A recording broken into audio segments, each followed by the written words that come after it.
नायक नहीं, खलनायक हूँ मैं। बॉलीवुड का सबसे बड़ा कैसोनोवा, जिसकी इमेज एक बैड बॉय की रही और वो पर्दे से लेकर रियल लाइफ में भी एक खलनायक की भूमिका ही निभाता रहा, जिसकी लाइफ पूरी तरह से ग्रे शेड से भरी रही और फिर भी बॉलीवुड उसकी जिंदगी पर फिल्म बनाकर उसे हीरो दिखाने की कोशिश करता रहा। लेकिन क्या आप जानते हैं कि किस तरह से संजय दत्त ने अपनी पहली वाइफ के साथ बेहद इनह्यूमन बिहेव किया था? कैसे उन्हें कैंसर में तड़पता हुआ छोड़कर माधुरी दीक्षित के साथ गुलछर्रे उड़ा रहे थे और कैसे इनकी पत्नी अपनी कुछ महीने की बच्ची को गोद में लेकर मुंबई एयरपोर्ट पर इनका इंतजार करती रहीं, लेकिन संजय दत्त उनसे मिलने तक नहीं गए और आखिरकार उन्होंने हॉस्पिटल में दम तोड़ दिया। लेकिन संजय दत्त की बायोग्राफी मूवी संजू में इनकी पत्नी ऋचा शर्मा का जिक्र तक नहीं किया गया और उनके वजूद को ही मिटा देने की कोशिश की गई। लेकिन ऐसा क्यों किया गया, हम आज इस पर भी विस्तार से बात करेंगे। नमस्कार दोस्तों, मैं हूं श्वेता जया और आप देख रहे हैं फिल्मी बातें। दोस्तों, संजय दत्त की बायोपिक संजू के मुताबिक इन्होंने अपनी लाइफ में तब तक 308 महिलाओं को डेट कर लिया था और इस चीज को ये काफी प्राउडली बताते हैं जैसे ये कोई अचीवमेंट हो। एक दिन दारू पी के टोटल मार रहा था तो कुछ 308 तक याद आए, कुछ मिस हो गए होंगे डेफिनेटली। चलो आप सेफ्टी के लिए 350 लिख लो। आपकी 308 गर्लफ्रेंड थी। मेरी माला 308 की है और यहाँ खत्म नहीं हुआ है, अभी भी हो सकता है। लेकिन इस तरह से कपड़े की तरह लड़कियां बदलने वाले किसी प्ले बॉय को भला किसी लड़की से शादी करके उससे बच्चे पैदा करके उसे चीट करने का क्या हक है? लेकिन संजय ने यही किया और इनके पापा सुनील दत्त और बहनों ने सब कुछ जानते हुए ये करने में इनका साथ भी दिया। शर्म की बात ये कि अपने एक पुराने इंटरव्यू में संजय दत्त ने ये भी कहा था कि कभी कभी एक साथ मेरी 3-4 गर्लफ्रेंड्स हुआ करती थीं और मैं सबको एक साथ डेट करता था और किसी को किसी के बारे में पता तक नहीं चलता था। You need to be clever. तो चलिए शुरू से इस कहानी की परतों को उधेड़ते हैं। दोस्तों, फिल्मों में एंट्री करने के बाद संजय दत्त का नाम टीना मुनीम, रेखा आदि कई को एक्ट्रेसेस के साथ जुड़ा। लेकिन फिर इनकी मुलाकात एक ऐसी लड़की से हुई जो एक एक्ट्रेस और मॉडल होने के साथ साथ बेहद डाउन टू अर्थ थी और अमेरिका में पली बढ़ी थी। वो काफी फ्लुएंट इंग्लिश बोलती थी और उनसे पहली बार मिलते ही संजय उनके दीवाने हो गए। वो थी ऋचा शर्मा। प्यार प्यार प्यार प्यार ऐसा तुझे करेंगे, दिल दिल दिल। इस कहानी को जानने के लिए ऋचा के बारे में भी थोड़ा जान लेना जरूरी है। ऋचा शर्मा का जन्म 6 अगस्त 1963 को दिल्ली में हुआ था और 1971 में इनकी फैमिली अमेरिका जाकर सेटल हो गई थी। ऋचा की पढ़ाई लिखाई अमेरिका में ही हुई और वो वहाँ स्टडी के साथ साथ थिएटर आदि में भी इंटरेस्ट लेने लगी थी। अच्छी एक्टिंग की वजह से वो ड्रामा में लीड रोल प्ले किया करती। फिर वो अपनी फैमिली से इजाजत लेकर अमेरिका से मुंबई आ गईं और सीधे देवानंद साहब से मुलाकात की। तब वो सिर्फ 14 साल की थीं, तो देव साहब ने कहा कि तुम अभी बहुत छोटी हो, पहले पढ़ाई खत्म करो, मैं फिर तुम्हें खुद फोन करूंगा। ऋचा वापस अमेरिका चली गईं और स्कूल के बाद कॉलेज में आर्किटेक्चर की पढ़ाई करने लगी। फिर इसके लगभग 7 साल बाद देवानंद ने फोन करके ऋचा को बुलाया और अपनी एक फिल्म में उन्हें सीधे लीड रोल दे दिया। मुझसे रहा नहीं गया। आज कॉलेज में जो कुछ भी हुआ मेरी वजह से हुआ। बैठो। ये कॉलेज बहुत परेशानियां दे रहा है ना आपको। ये फिल्म थी हम नौजवान, जो साल 1985 में रिलीज हुई। तब मीडिया में ऋचा को लेकर खूब चर्चा हुई कि देव साहब ने एक नई लड़की को इंट्रोड्यूस किया है जो नेक्स्ट जीनत अमान या टीना मुनीम साबित हो सकती है। वो बात कहूँ तो कैसे कहूँ जो बात बताई जा ना सके, जो दिल से नजर तक आए मगर होठों तक लाई जा ना सके। सुंदर। हम नौजवान तो बॉक्स ऑफिस पर कोई खास करिश्मा नहीं कर सकी, लेकिन ऋचा को बड़े बैनर्स की फिल्में जरूर ऑफर होने लगी। इसके बाद साल 1986 में ऋचा अनुभव फिल्म में दिखीं, जिसमें इनके साथ शेखर सुमन और पद्मिनी कोल्हापुरे भी थीं।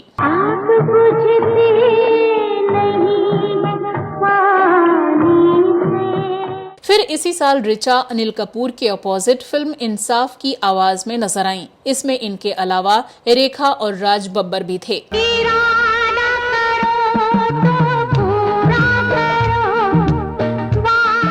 19 1987 में ऋचा की एक और फिल्म आई सड़क छाप, जिसमें जैकी श्रॉफ और पद्मिनी कोल्हापुरे आदि कलाकार थे। जब तू मिला अच्छा लगा, दिल भी तेरा सच्चा लगा, ओ मेरी जान। इसी साल ऋचा की एक और फिल्म रिलीज हुई, आग ही आग, जिसमें धर्मेंद्र, मौसमी चटर्जी, शत्रुघ्न सिन्हा जैसे कई बड़े कलाकार थे और ये फिल्म सुपरहिट रही। प्यार कसम, प्यार वफा, प्यार जुनून, हे प्यार नशा।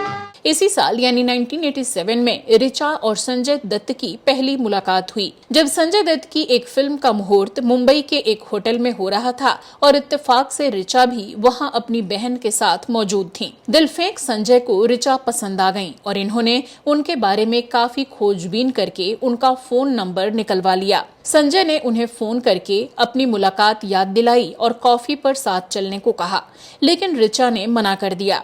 पर संजय ने पीछा नहीं छोड़ा और बार बार किसी बहाने से मुलाकात करते रहे। आखिरकार एक दिन ऋचा उनके साथ बाहर गईं और फिर बातें होने लगी। ऋचा भी यहाँ अपनी फैमिली और फ्रेंड्स से दूर थीं, तो उन्हें संजय में एक दोस्त नजर आने लगा, लेकिन उन्हें अंदाजा भी नहीं था कि यही दोस्ती उन्हें कितनी भारी पड़ने वाली है और उनकी सारी हंसी दर्द और आंसू में बदलने वाली है। I am in love, I am in love, I'm in love। इस कहानी को करीब से जानने वाले बताते हैं कि तब संजय ऋचा को अपने प्यार के जाल में फंसाने के लिए रोमांटिक नोट्स लिखा करते थे और उनके शेड्यूल को क्लोजली फॉलो करते थे। कुछ समय तक दोनों मिलते रहे और एक दिन संजय ने उन्हें शादी के लिए प्रपोज कर दिया। ऋचा जानती थी कि संजय एक रिप्यूटेड फैमिली से आते हैं, लेकिन साथ में इनके नशे की आदतों और कई गर्लफ्रेंड्स के बारे में सुनकर थोड़ा डरती भी थी। पर इनके बार बार इंसिस्ट करने पर एक दिन कहा कि अगर मेरे पेरेंट्स तुम्हें एक्सेप्ट करेंगे तभी मैं तुमसे शादी करूंगी। संजय दत्त ने तब अपने एक इंटरव्यू में कहा था कि मुझे जल्द ही एहसास हो गया कि ऋचा उन लड़कियों से अलग थी जिन्हें मैं पहले से जानता था। वो कैलकुलेटिव, मैनिपुलेटिव या पैसों को इम्पोर्टेंस देने वाली नहीं थी। वो एक सीधी साधी लड़की थी जिस पर भरोसा किया जा सकता था। मैं अब उसके बिना नहीं रह सकता था। तब संजय दत्त ऋचा को पाने के लिए ऐसे पागल थे कि उनके पेरेंट्स से मिलने के लिए उनके साथ न्यूयॉर्क जा पहुंचे और उनको भी कन्विंस कर लिया। तब नरगिस की भले ही डेथ हो चुकी थी, लेकिन सुनील दत्त को पता था कि उनका बेटा कितना बड़ा ड्रग एडिक्ट और लड़कीबाज है और अगर एक मासूम लड़की से वो शादी करता है तो उसकी जिंदगी बर्बाद हो सकती है। लेकिन फिर भी उन्होंने कुछ नहीं कहा और अक्टूबर 1987 में 28 साल के संजय दत्त और 24 साल की ऋचा शर्मा की शादी हो गई। ये शादी न्यूयॉर्क में एक सिंपल वेडिंग फंक्शन में हुई पारंपरिक पंजाबी शादी थी, जहां संजय दत्त के कुछ करीबी रिश्तेदार भारत से शामिल हुए। लेकिन ऋचा पर ऐसे जान छिड़कने वाले संजय दत्त का ये प्यार उन्हें पा लेने के साथ ही बदलने लगा। संजय ने ऋचा के सामने ये शर्त रख दी कि अब वो फिल्मों में काम नहीं करेंगी और अमेरिका से इंडिया फिल्मों में करियर बनाने का सपना लिए आई ऋचा ने इसे प्यार में मान भी लिया और अपना एक्टिंग करियर छोड़ दिया। शादी के एक साल के अंदर ही इस कपल को एक बेटी पैदा हुई जिसका नाम त्रिशाला रखा गया।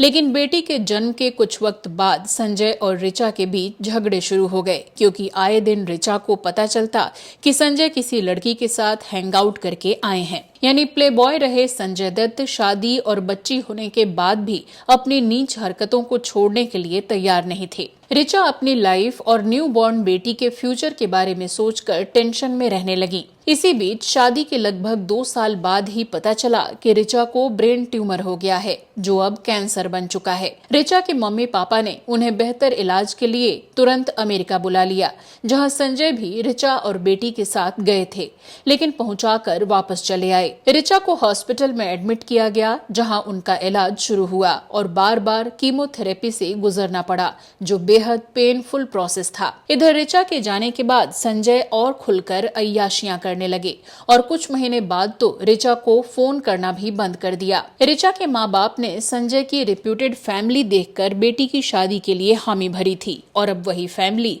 अपनी बहू के इलाज में ना कोई हेल्प कर रही थी, न ही उसके ठीक होने से कोई मतलब था।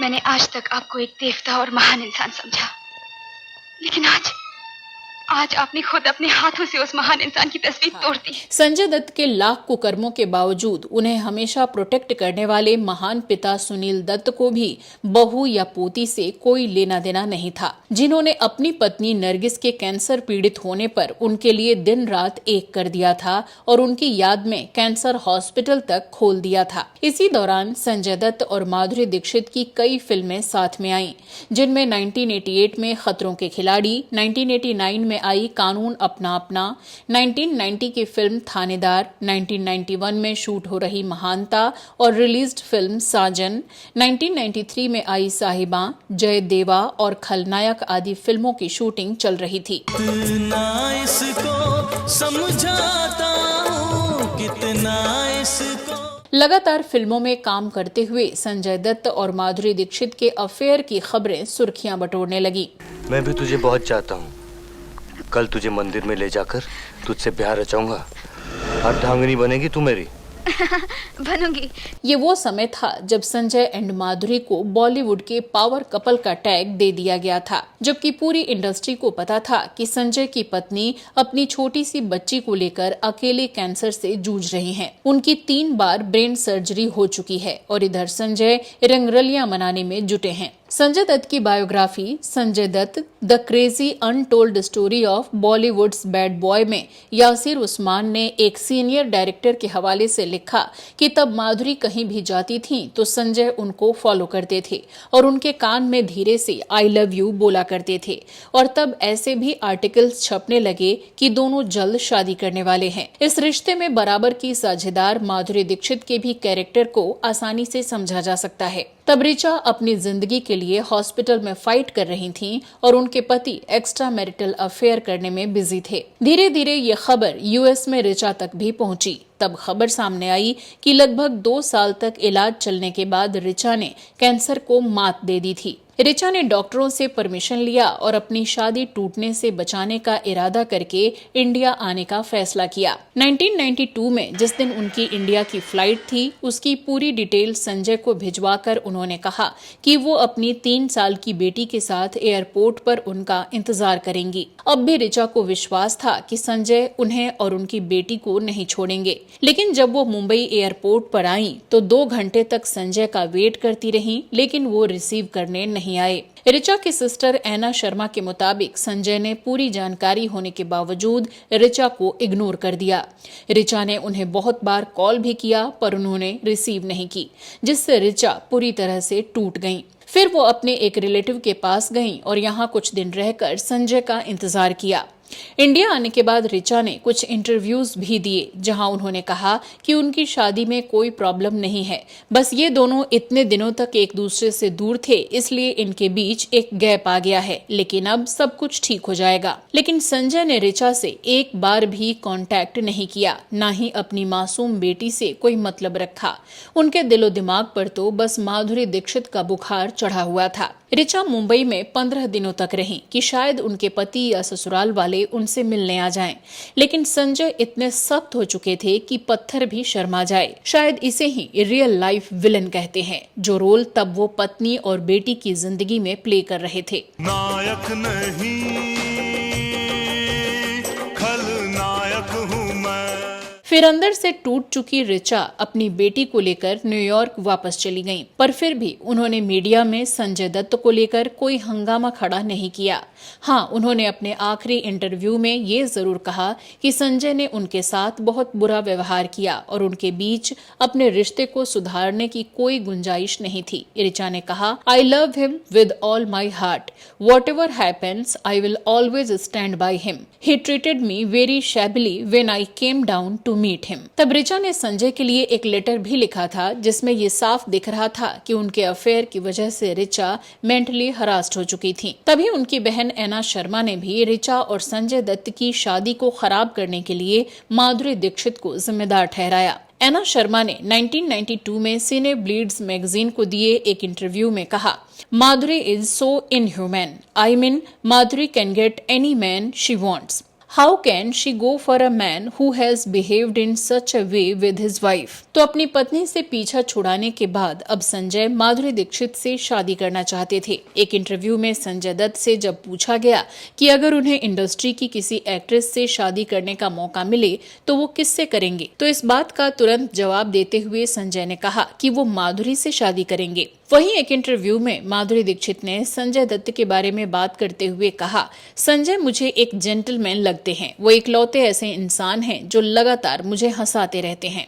माधुरी को तब ये पता था कि संजय की पत्नी हॉस्पिटल में मौत से जूझ रही हैं और ये मेरे साथ अपनी प्यास बुझाने में लगे हैं। फिर भी उन्होंने अपने इंटरव्यू में संजय दत्त को एक जेंटलमैन कहकर तारीफ की। लेकिन फिर एक ऐसा कांड हुआ जिसने संजय को टिट फॉर टैट का सबक याद करा दिया। ये साल था 1993 का, जब संजय का नाम जुड़ा मुंबई सीरियल ब्लास्ट से। इस केस के बारे में आप सबको अच्छे से पता ही होगा। अपनी पत्नी को खून के आंसू रुला रहे संजय दत्त को अप्रैल 1993 में मुंबई बम धमाकों में गिरफ्तार कर लिया गया। संजय को गैरकानूनी तौर पर अपने घर में हथियार छुपाने के जुर्म में अरेस्ट किया गया था, जो कि बेहद संगीन मामला था। यानी बहुत जल्द ही संजय के कर्मों का रिफ्लेक्शन इनके सामने आ चुका था और अब बारी थी इनके रोने की। फिर पुलिस और जांच एजेंसियों ने माधुरी दीक्षित से भी पूछताछ की, क्योंकि उनके संजय के साथ रिलेशनशिप में होने की खबरें जोरों पर थीं। लेकिन माधुरी ने संजय के साथ किसी भी तरह के रिलेशनशिप से साफ इनकार कर दिया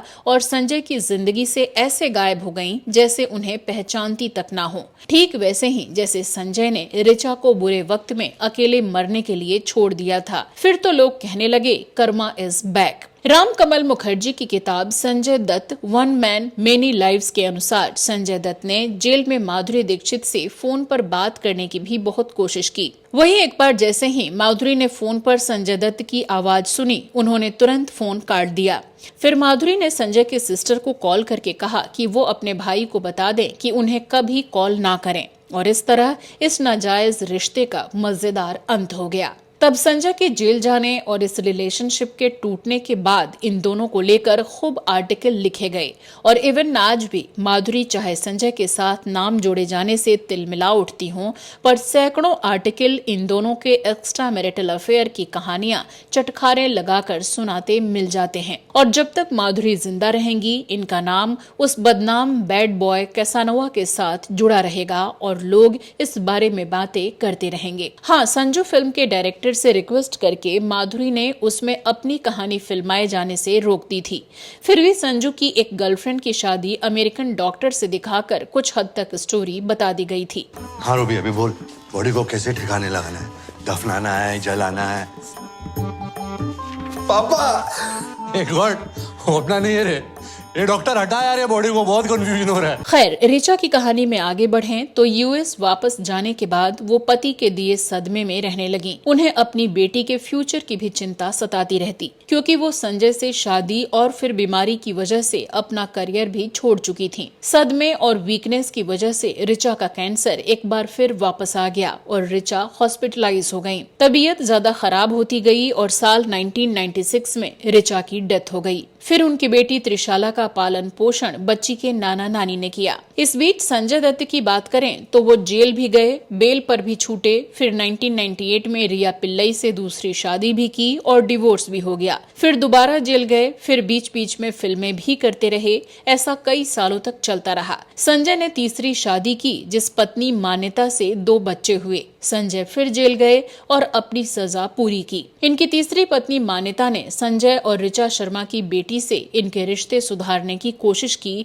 और फादर डॉटर एक बार फिर साथ में देखे गए। बेटी को पता तो होगा ही कि संजय ने उनकी मां के साथ कितना टॉक्सिक बिहेवियर किया था, लेकिन फिर भी उन्होंने बड़ा दिल रखते हुए पिता से रिश्ते सुधारने की कोशिश की। त्रिशाला अब एक साइकोथेरेपिस्ट के तौर पर काम करती हैं और न्यूयॉर्क में ही रहती हैं। दोस्तों, संजय दत्त के इमेज इमेज को सुधारने के लिए जहां मुन्ना भाई MBBS और लगे रहो मुन्ना भाई जैसी फिल्मों में गांधीगिरी का सहारा लिया गया, तो वहीं इनकी बायोग्राफी फिल्म संजू से इनकी छवि को इस तरीके से व्हाइट वॉश करके पेश किया गया जिससे ऑडियंस में इन्हें एक हीरो साबित कर दिया जाए और लोग आसानी से मूर्ख बन भी गए। YouTube पर अपलोडेड इस फिल्म के कमेंट सेक्शन के ज्यादातर कमेंट्स को पढ़कर आप इसका अंदाजा लगा सकते हैं। इस मूवी में संजय को एक विक्टिम की तरह दिखाया गया था जिसने जेल में बेहद मुश्किलों में दिन गुजारा था। अरे भाई, तो इन्होंने सीरियस क्राइम भी तो किया था। किसी आम आदमी ने सेम क्राइम कमिट किया होता तो आज उनकी तरह लग्जरी लाइफ नहीं जी रहा होता। और इस फिल्म में ऋचा शर्मा और उनकी बेटी की कहानी को ही बिल्कुल गायब कर दिया गया। फिर इसे बायोग्राफी नहीं, प्रोपेगेंडाग्राफी या इमेज ब्राइटनिंग ग्राफी कहना ज्यादा सही होगा। दोस्तों, साल 2020 में KGF की शूटिंग के दौरान चेन स्मोकर रहे संजय दत्त को 4th स्टेज लंग कैंसर होने की बात सामने आई। संजय दत्त के मुताबिक तब ये बेहद डर गए और कहा कि ये कैंसर का इलाज नहीं करवाना चाहते क्योंकि इन्होंने अपनी मां और पत्नी ऋचा दोनों को ही कैंसर में तड़पते देखा था। संजय ने तब कहा, जब मुझे कैंसर के बारे में पता लगा तो उस दौरान मेरे मन में आया कि मैं कीमोथेरेपी लेने से अच्छा मरना ज्यादा पसंद करूंगा। लेकिन फिर इनका इलाज हुआ और ठीक होकर वापस लौटे। लेकिन शायद उस समय इलाज कराते वक्त और कीमोथेरेपी का दर्द झेलते वक्त इन्हें भी एहसास हुआ होगा कि ऋचा ने क्या कुछ सहा था। किसी भी रिश्ते में वफादारी और इंसानियत सबसे बेसिक रिक्वायरमेंट्स होती हैं और जो वो भी न दे पाए उसे अपना हीरो मान लेना हमारे आपके जैसे ऑडियंस के दिमागी दिवालियापन को ही दिखाता है। दोस्तों, आप संजय ऋचा की इस कहानी पर क्या कहना चाहेंगे? कमेंट करके जरूर बताइएगा। अगले एपिसोड में कुछ और नए किस्से कहानियों के साथ आपसे होगी मुलाकात। तब तक के लिए नमस्कार।